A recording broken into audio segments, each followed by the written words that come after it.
Well, hey guys, welcome back. We are going to do another skincare Q&A. You all really seem to be enjoying these. I saw so many great questions in the comment section from last weekend's video. Thank you so much everyone who left a comment. I hope you are having a fantastic weekend. When you're watching this, it's the weekend in between Christmas and New Year where everyone is sort of in a fog. What are these thick horn-like areas of skin at the side of the fingernails? I can't give any diagnoses, but what you're describing sounds consistent with what is most commonly referred to as hangnails. Also, hyperkeratoses are possible, which are basically just areas of thickened skin. This can commonly happen as a result of frequent hand washing, irritation from hand soaps, aggressive manicure practices, pushing the cuticles back, trimming the cuticles aggressively. It's not uncommon to experience this in the winter months when the moisture in the air drops, pulling more water out of the skin. My tip for this is to make sure you're keeping the skin around the nails moisturized with petroleum jelly. That's actually one of the best things you can use there for this condition because it's really going to help the skin there not only heal, but also act better as far as a barrier to water entry up under the nail, which ultimately leads to nail ridging and brittle nails. I also suggest avoiding traumatic nail practices like pushing your cuticles back, trimming the cuticles. One of these is particularly long, it's getting snagged on things and or is painful, as can often be the case with hangnails. I suggest trimming them short with some clean manicure scissors and then actually getting yourself a little super glue, aka crazy glue, and just gluing that little flap down. It sounds absurd, but what that's going to allow for is the skin underneath to start to fill in so that as it grows out, that little hangnail will just fall out and it will heal. And in the meantime, it will not be bothersome to you. It won't get caught on things or be painful. Whatever you do, don't pull it back, try and rip it off. It's going to expose vulnerable skin underneath and make this whole problem much worse for you.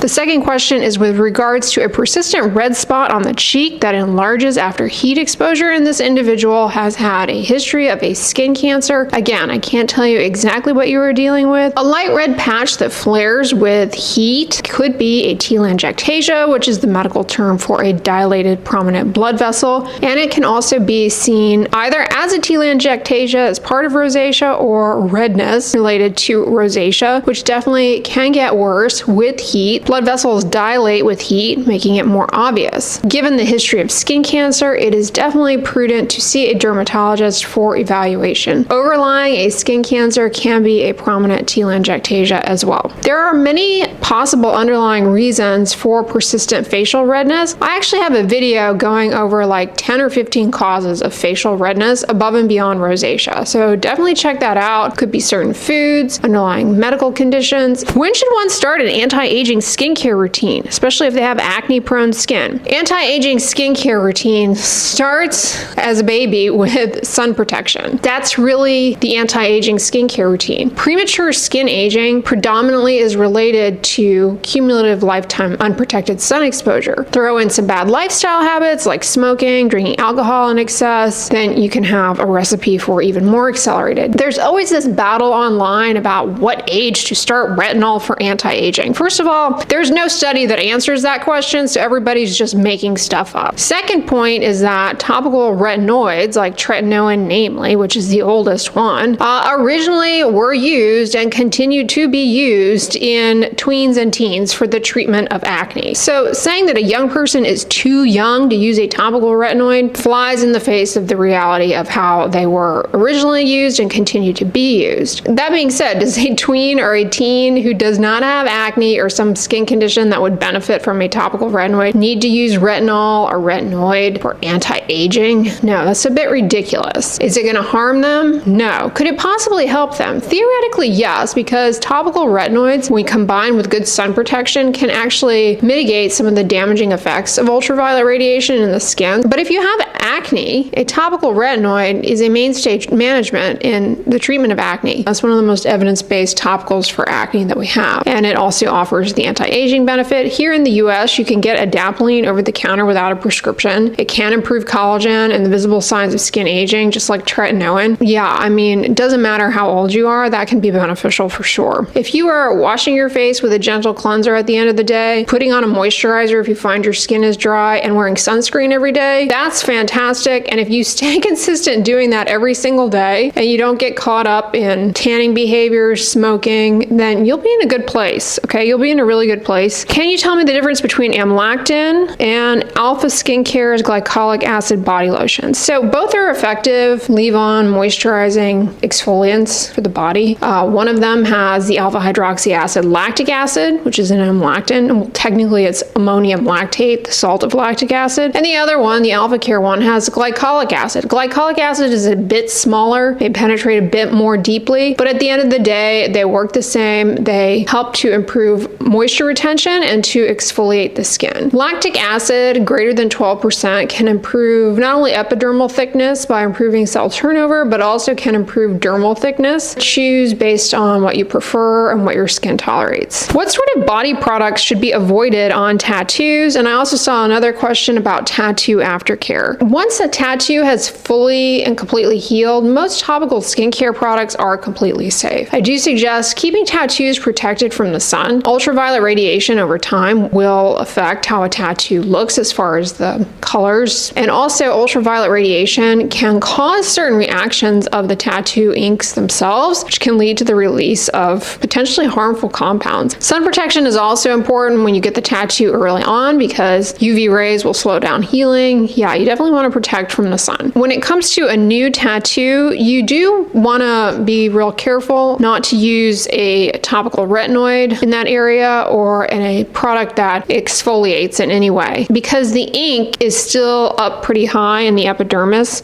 During the first few weeks after a tattoo has been placed, the ink pigments are found in the epidermis, so up high, as well as in the superficial dermis, so the very top part of the deep layer of the skin. But after a year, that pigment goes down into the dermis and it actually gets engulfed by cells of the immune system called macrophages. And so at that point, after a year, you're not going to exfoliate away the tattoo with glycolic acid or anything like that. Well, putting an exfoliant or a retinoid on a tattoo, even if you put it on there early, will it remove the tattoo? Most likely not. When tretinoin first came on the scene, there was actually a lot of enthusiasm for its potential for removing a tattoo, because for as long as there have been tattoos, there have been people who have wanted them removed. And studies looking at that showed that it wasn't particularly helpful. Interestingly enough, though, there is a case report of a woman who went and got eyeliner tattooed on, and literally that day, like 5 hours after she had the eyeliner tattooed on, she showed up to a dermatologist and was like, get rid of this. And the dermatologist was like, we don't do, it was like a med derm clinic. They didn't have any kind of laser. Long story short, they ended up renewing her tretinoin prescription, which she was using for acne, okay, 0.025%. She goes home and within 24 hours of having the eyeliner placed, she begins to put her tretinoin on that area 4 times a day. Now, I've told you guys this before. Putting tretinoin on your eyelid, even though 0.025 is a lower percent, putting tretinoin on your eyelid can lead to a lot of irritation. She did put a little petroleum jelly like corners of her eyelids to prevent it from getting into her eye, but she put it on there 4 times a day. It actually got rid of it within about, I want to say 5 or 6 days. It was completely gone. She returned to the clinic after 7 days and it was pretty much all gone, the eyeliner tattoo. So she started in early enough with the tretinoin, and it was, obviously a small area, that it worked. But as far as tattoo aftercare, check out my video on tattoo aftercare. I go into detail about all the nuances. I also saw a comment, sounds like we need a video on tattoo aftercare or deep dive on tattoos. I've got a video on tattoo aftercare, and I also have a video on tattoos gone wrong, all the complications that arise within a tattoo. So definitely check those videos out. Using vitamin C and glutathione together, is that something that can be done? Yes, absolutely. So vitamin C, as a reminder, is just like an umbrella term at this point the cosmetic industry throws around. Question is, what form of vitamin C? When it comes to the skin benefits of improving collagen production, it's ascorbic acid that we want. The other forms have to convert to ascorbic acid. We don't know if they do that, so I say ascorbic acid. However, as I've said ad nauseum across many of my videos, ascorbic acid is not the most stable ingredient, and it's difficult for it to penetrate into the skin. Formulation matters. Glutathione, on the other hand, is another topical antioxidant that may help ward off oxidative stress. It can be used alongside ascorbic acid acid, or any form of vitamin C for that matter. In theory, having both of them together may help improve the stability of both ingredients. You can use a vitamin C serum and a glutathione serum together. Just apply one after the other. Doesn't matter the order. Or you can choose a product that has both ingredients already. I'm actually using a product, and I've used it off and on for over a year now, and I really like it. It's from Abib. It's their Vita C glutathione serum. It's fun because it's got glutathione, ascorbic acid, and niacinamide in these little spheres, and those spheres just kind of melt into the skin as you spread it on the surface. It's super lightweight and hydrating. Is there a link between stress and itch, especially on my back? Absolutely.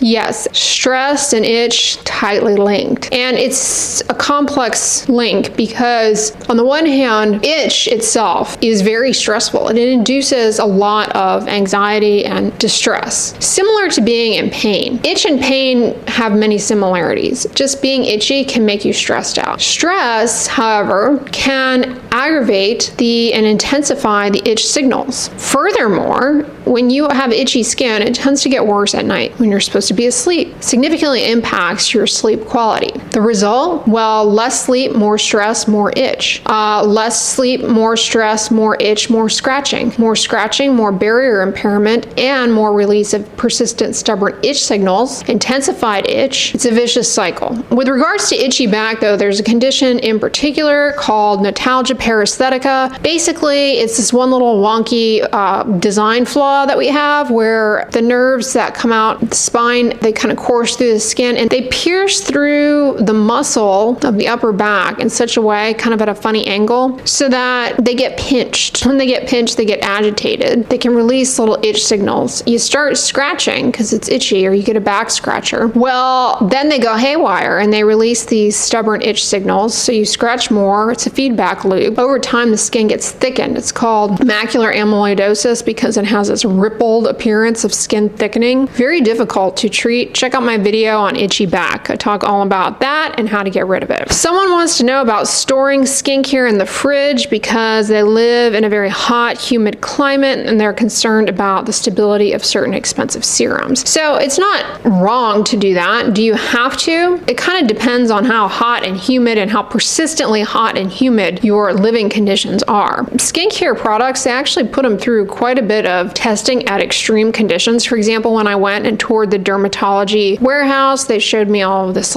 testing that they do of their sunscreens and serums and stuff. They put it at extreme temperatures, shake it up. I mean, all of this stuff. And then they measure to make sure that the ingredients are still in there and stable and not degraded. So there's a lot of that testing that goes on, but whether or not, obviously heat and humidity can take a toll on a product over time, especially, regularly being exposed to extreme temperatures is not recommended. So it's prudent. You have no central air, it's over 100 degrees, super humid, then yeah, I guess it makes sense to put it in the refrigerator. Tips for chromhidrosis, which is colored sweat. They're dealing with this on the face. So chromhidrosis falls into three main categories. You have eccrine chromhidrosis, colored sweat coming from the eccrine sweat glands. Those are the glands that produce the watery, salty stuff that we put out when we get hot, and that watery, salty stuff is supposed to evaporate to cool our body. There's also apocrine chromhidrosis, colored sweat coming out of the apocrine sweat glands, which are located under the arms in the anogenital area. These glands secrete this kind of oily fluid. Apocrine sweat is not intended to cool the body, does play a role in body odor. It's not really clear what its purpose is, maybe some primitive pheromone type thing. Eccrine chromhidrosis is often related to